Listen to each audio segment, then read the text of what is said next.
Hello guys, welcome back to the crew Wandern, driving our car's part number 77.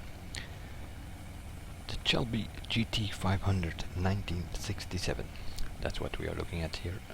There are two of them in this, well, not of this model, but there are two Shelby GT500s. This one is called Shelby GT500 and the other one is called Ford Shelby GT500. So, I don't know. Was Shelby a brand on of its own at back in those days, and is it now running under Ford or something? I have no clue. Not that familiar with tuners and stuff like that from the American side.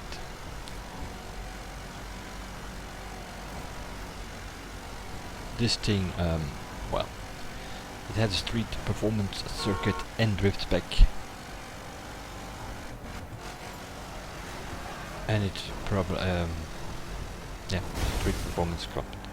So probably comes into play for classic qualifiers, which you occasionally have for the summits. Then we're dealing with the Charger 1969, this Shelby 1967, and so on. So the older cars come into play when there is a classic qualifier. Let's take a look at the acceleration first, starting with the street spec. If I can find it somewhere in the list.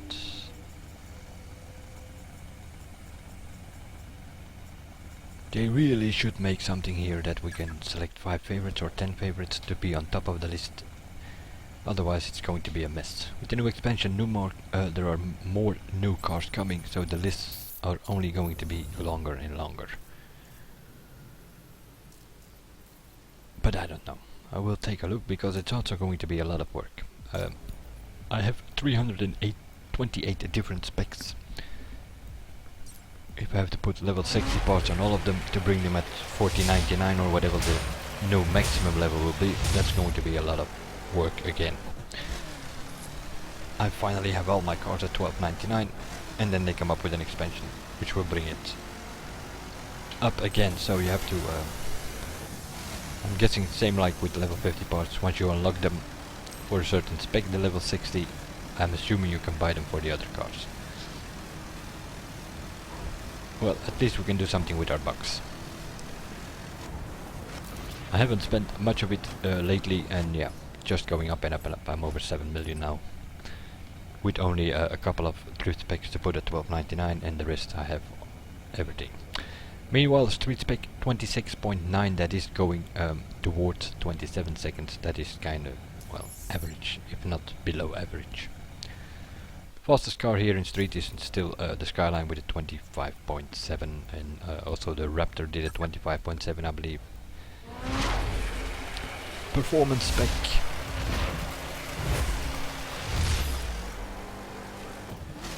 And why on earth do I have a drag wing on it, or spoilers? I don't know.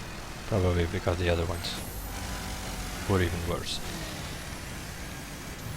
Performance, the faster ones 22 seconds above average, 23 seconds below average, 24 seconds. That's sort of the times that we have here.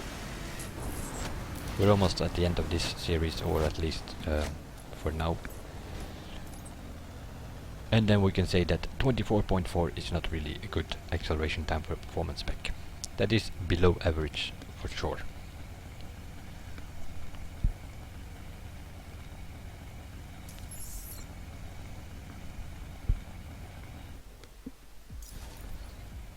But it also has a circuit spec, and that might be a bit differently.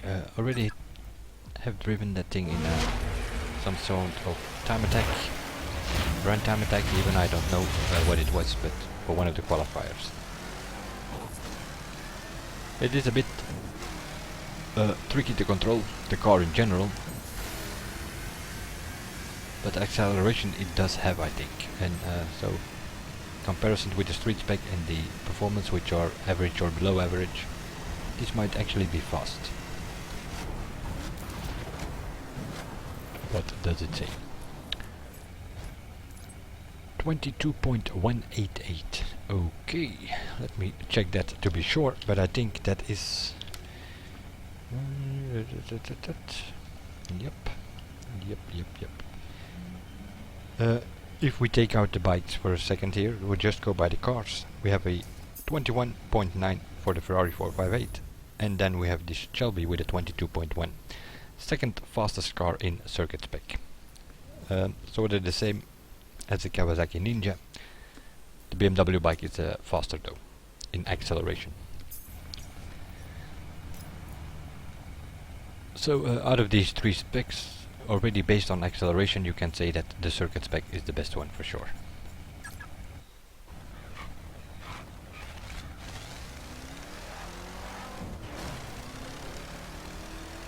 But it is an American car, and in general they have lots of power, and that usually results in a high top speed. Not always, but most of the time it does. That's usually a plus for the American cars, the top speed.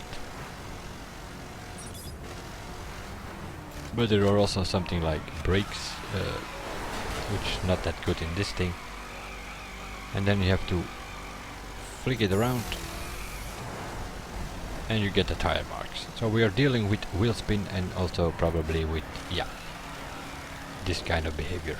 Sliding through the corners instead of really driving through it. And in some of the videos I might exaggerate a bit on that by flicking the car a bit too much into the corner, but you sort of have to throw it in, because if you don't do that, they will suffer from understeer and you're going to end up on the barriers. So it's easier to make your way through the corners by throwing them in. That means some side weight action, and that is always fun. You can have some fun with this car for sure, because it slides pretty good. Easy to correct and keep sort of into a slide through the corner. For time attacks it's kind of killer. So no. And also in this street version the acceleration is not really there to catch up again with the front runners. And that makes this only an average street spec.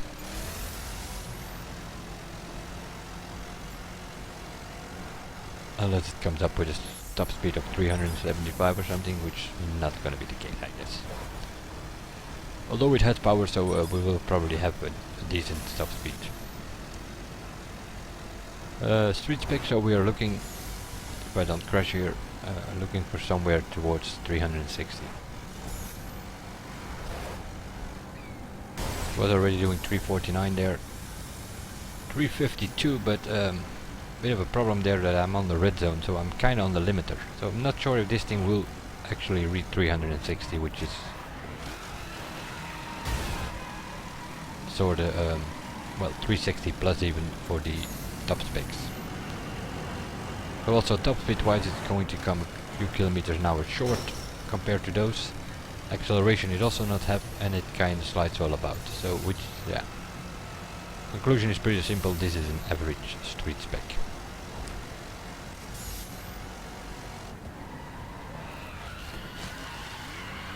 In this street we're dealing with city tracks one corner after another, so you're gonna deal with the twisty tracks, and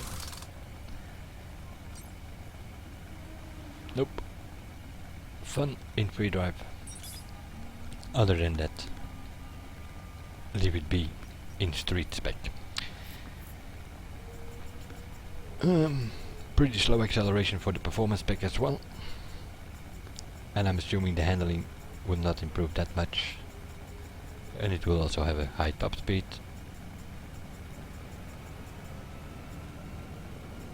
I'm thinking performance. Maybe for a classic qualifier, that's what I was thinking on. Which would be the best performance spec for a classic qualifier?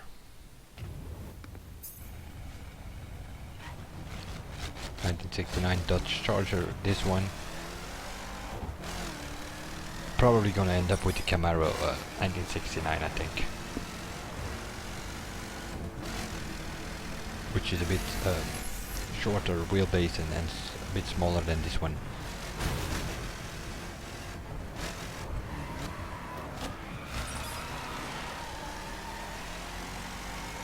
Here again the wheel spin.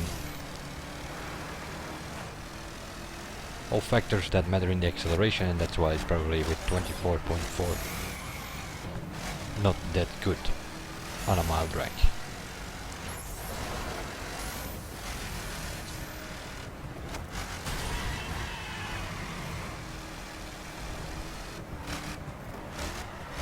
Heavy and solid these things usually are, so you can push a car, traffic car on the side.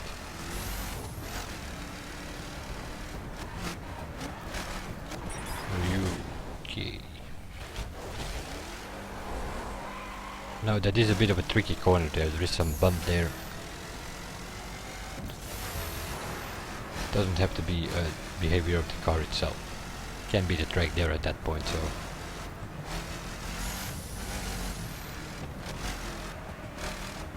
But yeah, it's leaning towards the outside of the corner every time, which suggests some understeer. And then yeah, that's for me. That's enough to say, okay, where is the garage? If we're dealing with time attacks on something.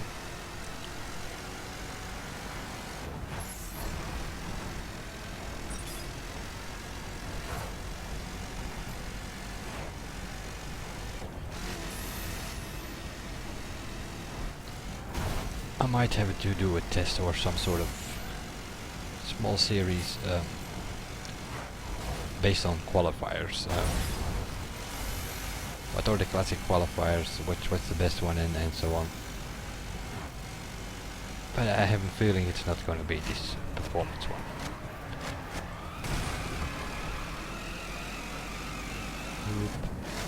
Wheel spin, slow acceleration coming out of the corner. So every corner you are going to lose 1/10, 2/10 of a second. Yeah, and in the end, if it's a long track, then we are talking about 1.5 to 2 seconds loss, and that is if you don't make too much mistakes. So no.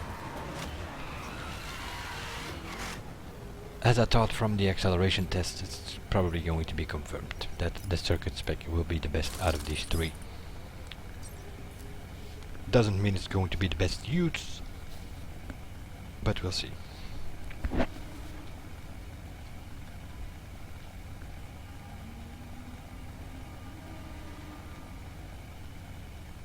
Alain Prost, 1 kilometer away from me.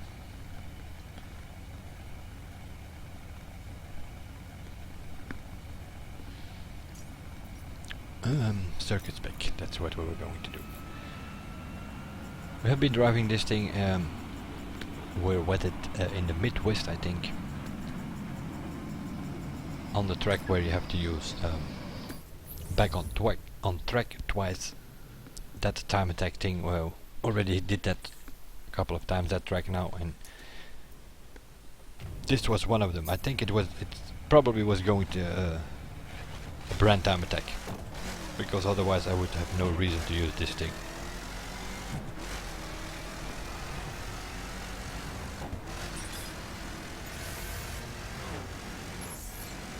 This one does have the acceleration, and that's already well, enough to make it the best out of the three specs.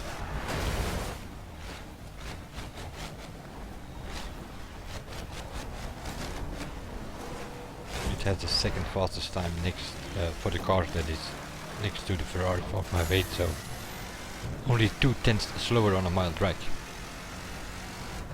So it definitely has a good acceleration.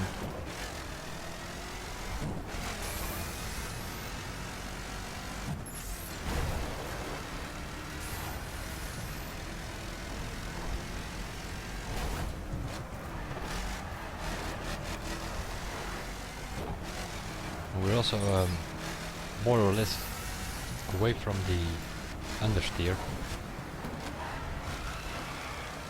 so we are going to get a little oversteer, but well, I prefer that way more than understeer.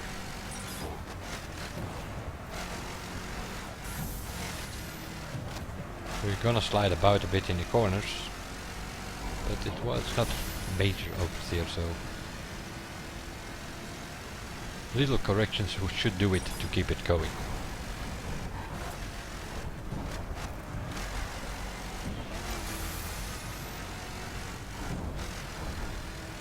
And this one has the acceleration to pull you out of the corners. Get back on the road, cars.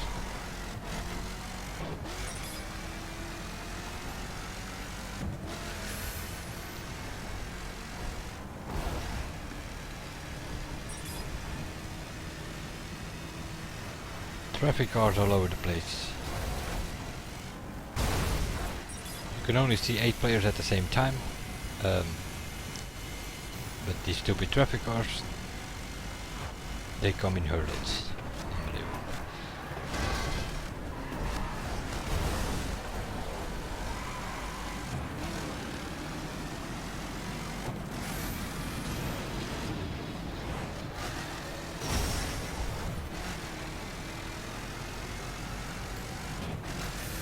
As the acceleration, the top speed is more than decent.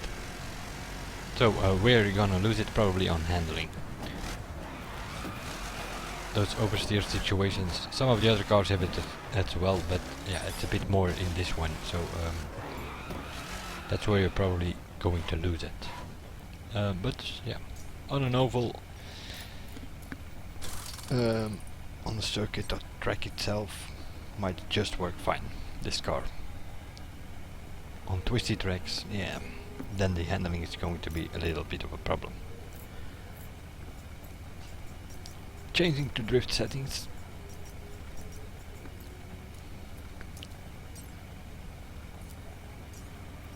Because this thing also has a drift spec. 1969 dot Charger or this one. Now personally I prefer the Charger, but both of them are quite good for drift. I have it at 935. At one point we had a qualifier where we had to do a drift with either this one or the Charger. I did a couple of runs with both, also winning some parts on it. That's why I have it at 900 something. I do have the Charger at 1299, so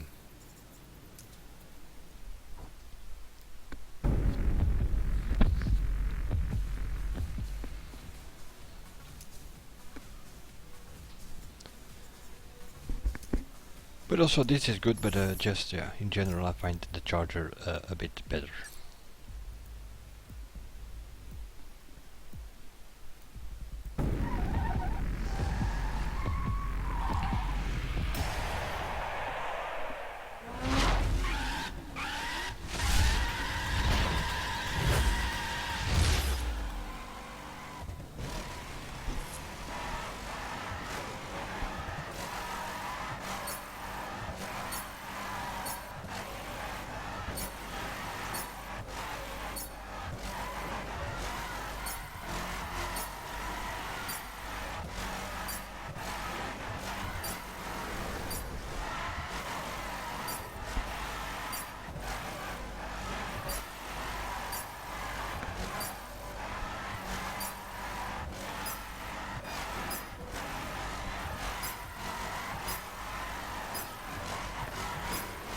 I'm just looking inside the car and he's, well, I don't know what he's doing, but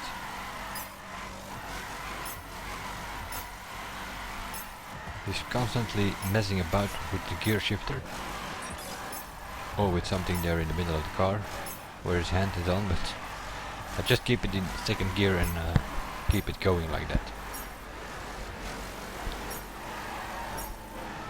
So I'm not sure what Alex is doing there, but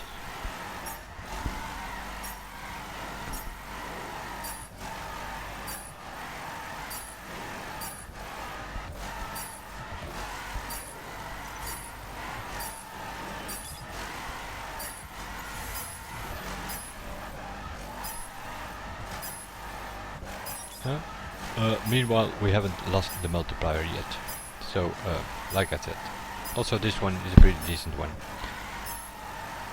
The thing is with if you put the charger in second gear, you are doing 130, 140 something, I think. That's probably the main difference.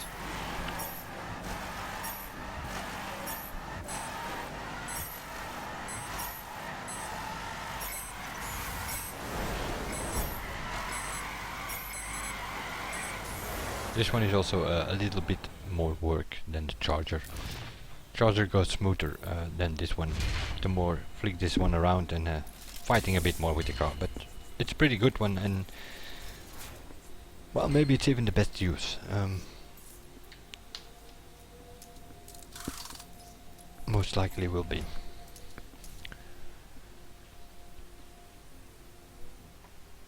Mainly thinking on the American qualifiers, which are limited to American cars, and or the classic ones, which are limited to the older cars. And yep, circuit or drift, I would say, but probably the best use will be the drift. But then also the charger comes into play, and yeah, that's at least as good, if not a bit better, but just a slightly bit. I will see you guys in the next one, and bye for now.